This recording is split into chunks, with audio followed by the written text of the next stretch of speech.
This week on the Rental Report Review. New Year's Eve 1999. Anything is possible. Nothing is forbidden. Strange Days 1995. Are you afraid of death by drowning? Have you ever attempted suicide? Have you ever thought of committing murder? Dementia13 1963. I am never getting monetized. Erotic sex or dangerous fantasy? Tokyo Decadence 1992. You're not born a woman, you become one. One sings, the other doesn't. 1977. Don't miss it. The funniest picture ever made. The Night at the Opera, 1935.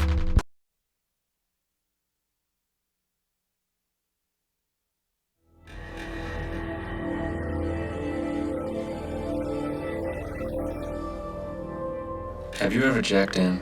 Have you ever wire-tripped? Look, I don't want to hate any movie, but I hate this movie. It's not that it's not well made. It's actually really, it's not that well made. There's really trouble everywhere. The writing, plotting, dialogue, directing, lighting, blocking, and framing. Don't even get me started. The sound work, oddly vacant and often at odds. Everybody but Juliette Lewis are acting less as archetypes and definitely much more as caricatures. It feels like no one wanted to be on set. At worst, it seems to harbor an overall contempt, not only for the project, everybody involved, but for the audience. I think one of the things that really stuck out to me that was unignorable with this film's unwillingness to engage or consider verisimilitude. I mean, this is a film about watching other people's memories, how they perceive the actual world. How does this film do that? Well, it has very heightened, lyrical, contemporary 90s cinematography. And the real world in this film, the world upon which everything else is structured, is unsettlingly artificial, but not in a way where it makes you question where reality is, but in a way that this appears to be a either lower budget film punching above its weight or a high budget film with problems. I'm not trying to condemn anybody. I just think something went wrong here. Or maybe it's time for a war. There's just an overall incoherence that at best feels amateurish or naive, and at its worst feels aggressively jaded. I don't know. I give Strange Days 1.5 stars. Juliette Lewis is absolutely the best thing about this movie, and while I'm okay with having an actor perform musical numbers, but I felt like they went to the well a few too many times maybe on that one in a way that doesn't really relate to the story. I can see where this is a mixture of Cameron sci-fi and classical Hollywood noir. I just don't think that this is quite the right fit or emphasis. I think the main conceit, the technological MacGuffin that keeps the whole thing going, is interesting, but I just don't feel like it was fully utilized. I feel like they touched the very tip of the iceberg of what could be really cool about this. It ain't no PKD. Introducing Dr. William J. Bryan, the first medical doctor in the United States to specialize in the practice of hypnotism. Okay, but actually, Coppola's first feature film. All right, Dementia13. By all accounts, Coppola's first feature film, done for hire, with Roger Corman doing an homage du jour. In this case, Alfred Hitchcock's uneven masterpiece, Psycho. And where Psycho is a clinical, psychological detective story / slasher film, Coppola latches onto similar pop psychology and loosely lifts the storyline into one of his wheelhouses of gothic horror. In this old castle, death is the youngest thing alive. I mean, it's all here. Coppola is absolutely all over and through this film. It's a little raw, a little unbroken. His performers, they seem largely comfortable in the novice's hands, are relaxed. You can feel the rein they've been given. His mise-en-scène, the way he stacks a frame with multiple intersecting storylines, his atmospheric editing, it's all here. For the attentive daughter-in-law, whose voice is soothingly hypnotic. She'll tell me. And he takes what would otherwise be a meager... I mean, God bless Roger Corman. He doesn't ask for much. He's very clear in what he wants. In this case, we gotta capitalize on Psycho. Coppola takes that and he really shows up and he really tries to not showboat, but deliver on the promise of a good gothic horror piece. I give Dementia13 3.5 stars. I mean, yeah, it's a Psycho ripoff, all that, blah, blah, blah. It's not his best film, but, like, look, I rate on a curve here. There's a whole gauge theoretic way in which I slide the grounding factors around here, right? I don't have a fixed reference point for movie rating. Sometimes it's even customized by filmmaker. And in this case, for the first film of a canonical filmmaker, this is pretty good. Is it the best? What is the best? Out of his contemporaries, it's pretty great. An attempted escape. A meeting with terror. I'm willing to bet Kubrick saw this and lifted Patrick Maggee's performance and just dropped it right into Clockwork Orange. Try the wine.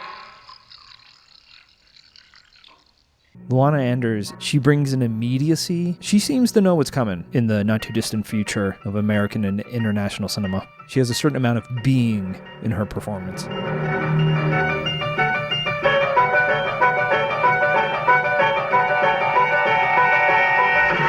I mean, this movie is kind of batshit crazy, so it lives up to the title at least.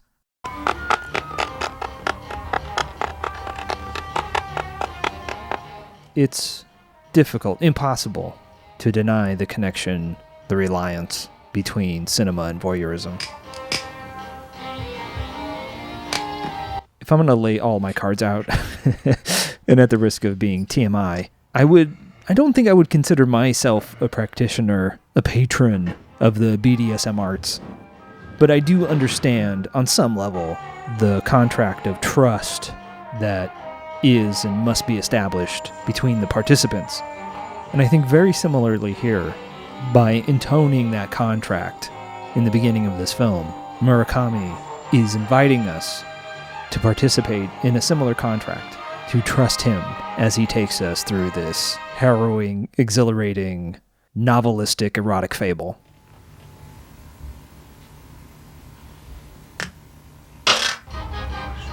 One of the things I love most about this film is the intentional pace Murakami will drop our protagonist and us into these heightened, dramatic, sexual tableau episodes. He won't cut away. He'll allow the lens to linger and move through it, through all of the emotions, the shame, the embarrassment, the ecstasy, the pain, the terror. All the while returning to and juxtaposing against our main character, that allows this innocence, this hopefulness, this perseverance to pull us through to the end. Maybe? I give Tokyo Decadence 4 stars.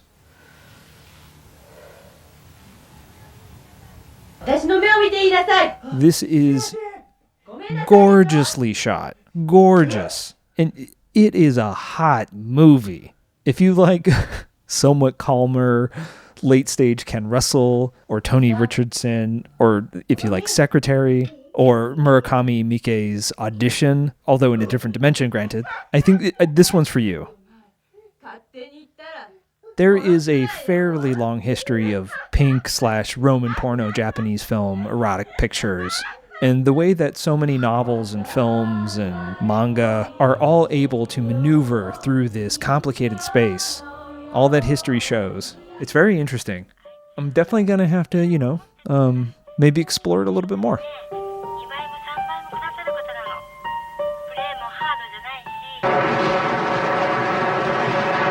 While the BDSM does seem fairly accurate and well-researched, I would say if you come in with an open mind, it well transcends, and it's worth the journey.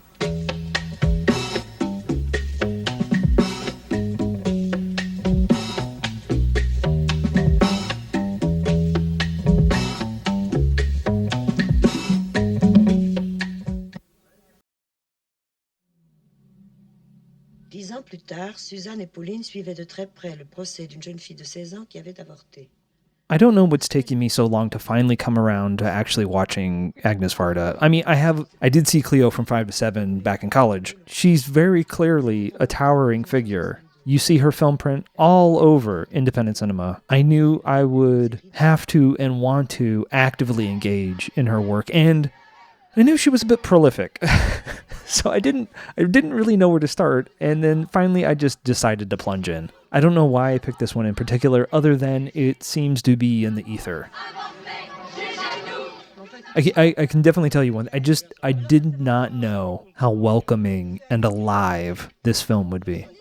Through the story of the interwoven lives of two women, Varda invites you in, brings you along unflinchingly through two people's lives, and does so without pity, without softening any edges, but she carries us through so gently that even in the darkest, most traumatic moments of these lives, it feels like Varda is just there with her hand on her characters and our shoulder, telling us that we can and will weather this, that we must weather this, that we can weather this.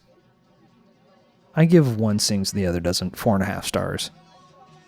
I can't think of anything negative to say about this film.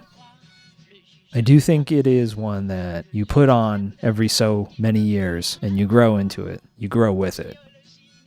I think one of the things that I love most about Varda, and that sets her apart from her contemporaries, and she states this explicitly here, that women, that humans, exist beyond just the political.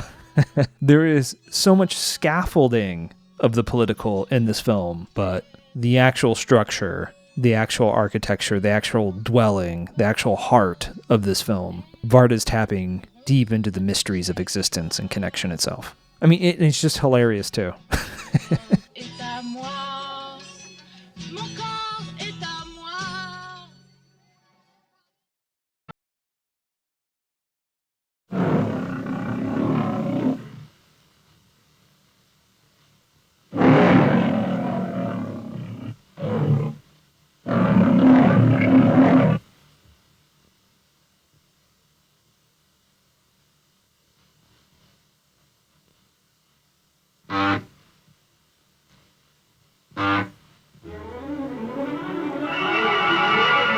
The Marx Brothers are my spirit animal, my spirit zoo.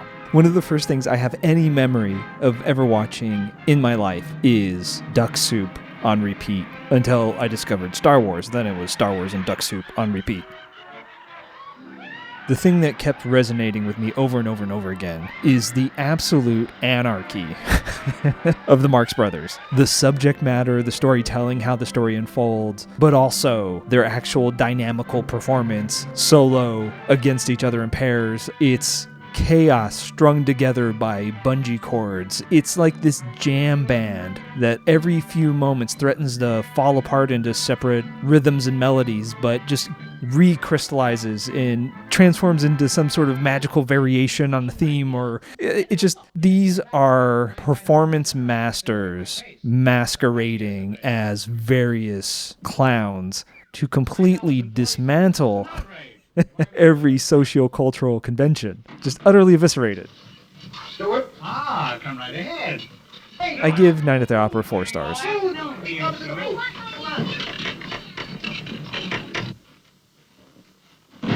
In this case, they're taking on the self-serious and corrupt entertainment industry and its patrons and gatekeepers. But, you know, that's just the substrate upon which they wreak all sorts of chaos and mayhem. And in a way, it's not only the physical comedy, it's the writing and the performance on top of those. I mean, why are we not talking about the Marx Brothers enough? All right, I think that's my new side quest. I'm going to be filling in the rest of my Marx Brother gaps.